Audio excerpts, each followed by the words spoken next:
Welcome, and thank you for viewing this presentation. My name is Ginny Ramsire Winter, and I'm a faculty member in the School of Social Work at the University of Missouri. I also serve as the director of the Center for Body Image Research and Policy at MU. I will provide my contact information at the end of the recording. Please don't hesitate to reach out with questions or opportunities for collaboration.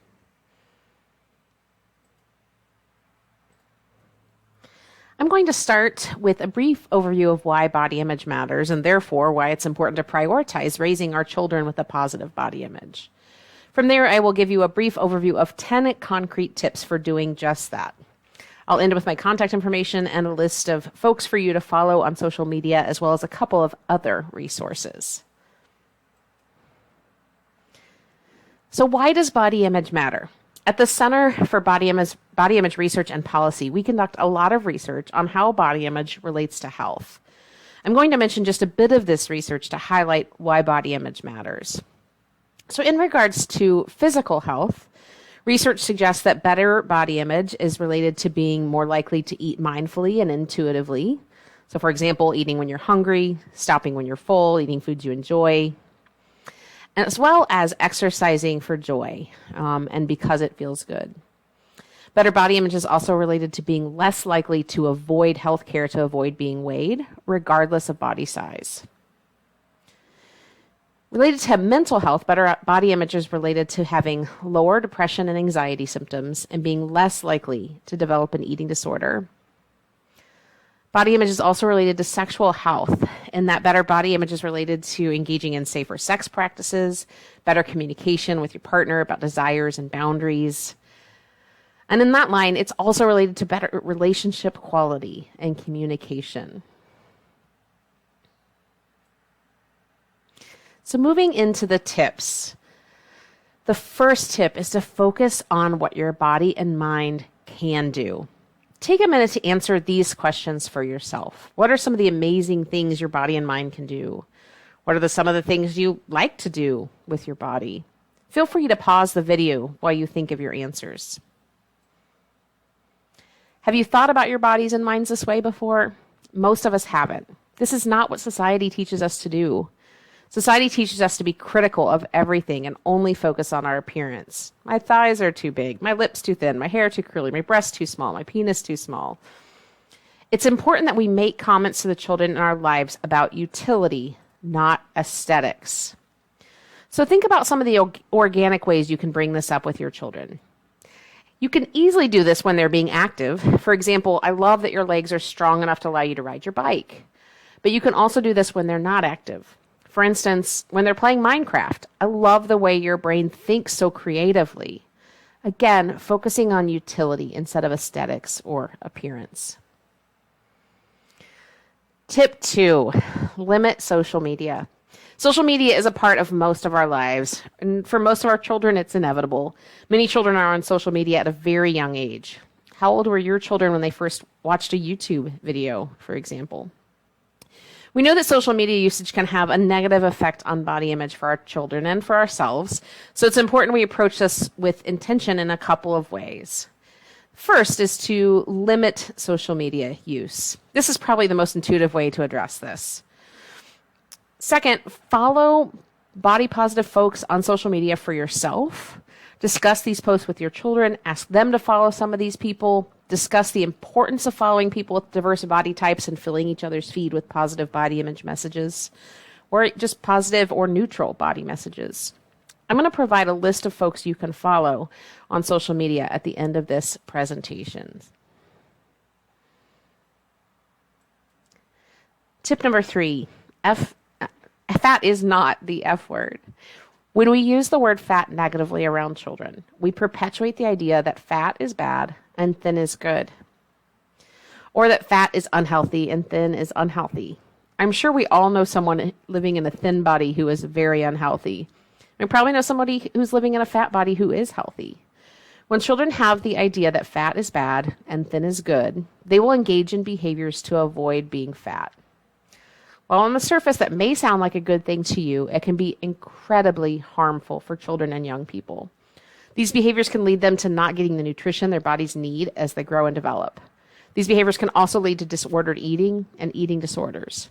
So it's really Important to neutralize our language. So think about some ways you can start using the word fat positively or neutrally in your family. Tip number 4, model self-compassion and self-care. Take a moment to pause the video here and answer these questions for yourself. What do you say out loud about your own body? What do you say in your head about your own body? How do you model self-care now? How do you want this to change? Once you've answered these questions, for each of them, reflect on how many of these things were positive, how many were negative. Would you say these things or think them about your own child? A good rule of thumb is that if you wouldn't say something about your best friend's body or your child's body, you shouldn't say it about your own body. It's important to replace the negative comments on or thoughts with neutral or positive ones. Think back to the first tip on focusing on utility instead of aesthetics. For example, I might replace a negative thought about my stretch marks on my stomach with a positive thought about gratitude to have been able to carry my children. Society teaches us to be critical of our bodies. Let's be radical and not give in to this pressure, and let's model that for the children in our lives.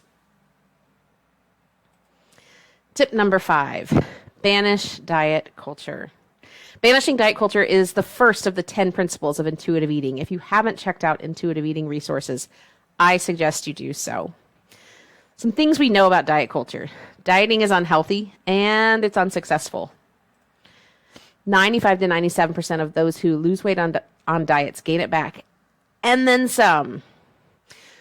Yo-yo dieting is also unhealthy and unsuccessful, and there's a huge billion-dollar industry telling us we should limit, restrict, withhold so we can meet societal expectations.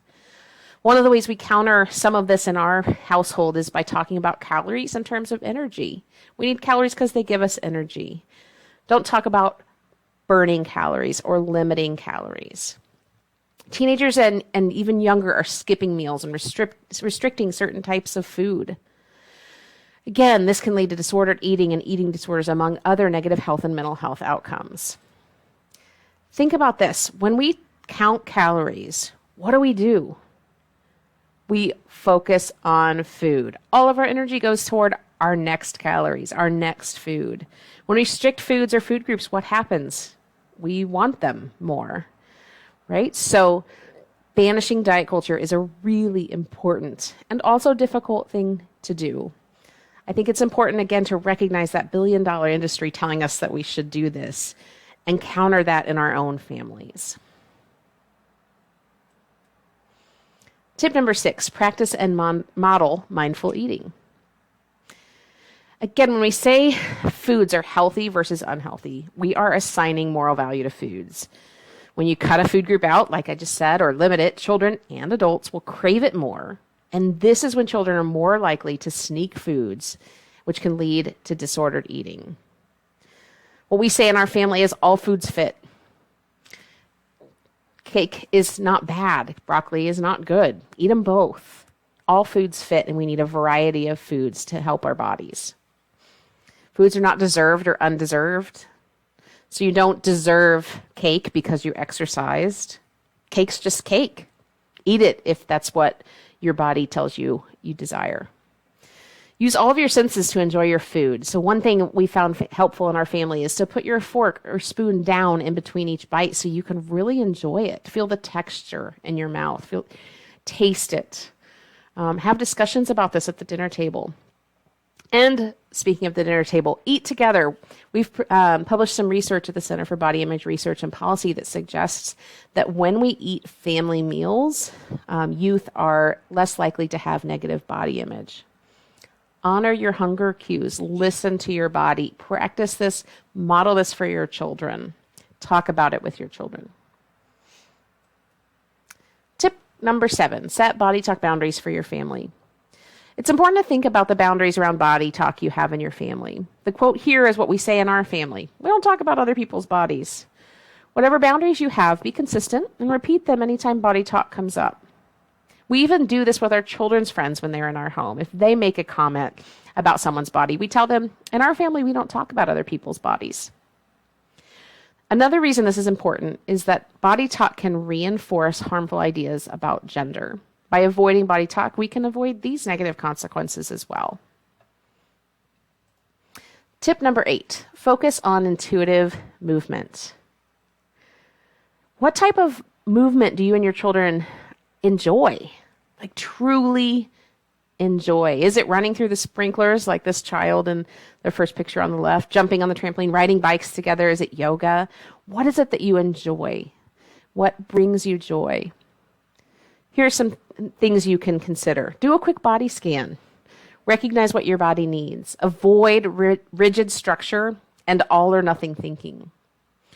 Choose a form of movement or exercise that you enjoy. Pay attention to how that movement makes you feel. Think about why you're doing it. Don't be afraid to take rest days. They're important. Our bodies need them. And invest in comfortable clothing that allows you to enjoy that movement. What are some of the barriers that get in the way of intuitive movement for your family? How can you overcome them?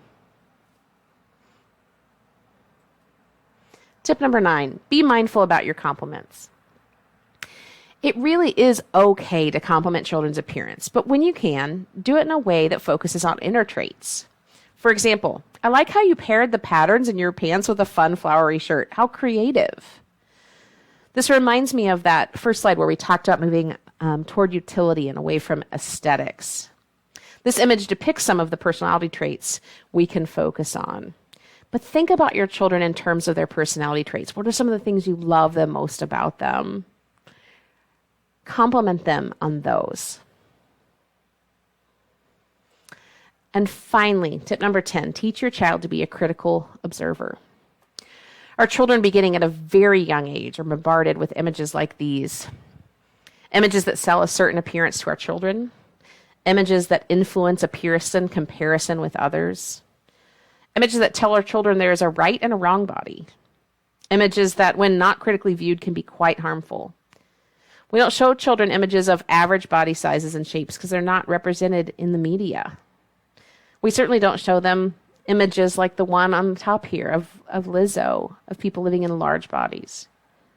Even the images they see of their friends on social media are altered with filters. Maybe the images they see of their family members on social media are altered with filters. Through the images they see in the media, they learn about a body ideal that they should strive for, but it's actually unattainable for almost everyone, and it sets people up for failure, for negative body image, and in some cases, eating disorders or disordered eating. So it's really important that we teach our children to be critical observers of media, including social media. Think about the questions you can ask them about what they are watching and viewing. For example, if you're watching Frozen with your children, ask them, how would you describe Elsa's appearance? Well, gosh, why do you think they made her appear that way? Thank you again for watching this presentation. This is my email address and the easiest way to contact. Again, don't hesitate to reach out. You can also follow us on social media to continue learning. We're on Instagram, Facebook, and Twitter at CBURP. In the next few slides, I'm going to give you some additional resources. So in addition to following the Center for Body Image Research and Policy, there are many excellent folks to follow on social media that will help fill your and your children's feed with positive and neutral images and comments about bodies. Check these folks out. Feel free to pause the video here so that you can write these down or take a screenshot. Here are a few good podcasts. The one that I think might be of greatest interest to you is the Full Bloom Project, which is focused exclusively on parenting and body image. And then finally, here are a list of just a few books. There are so many excellent books out there. I definitely recommend these, but I'm happy to discuss others with you. Again, feel free to contact me because there are so many great resources available. Thank you again.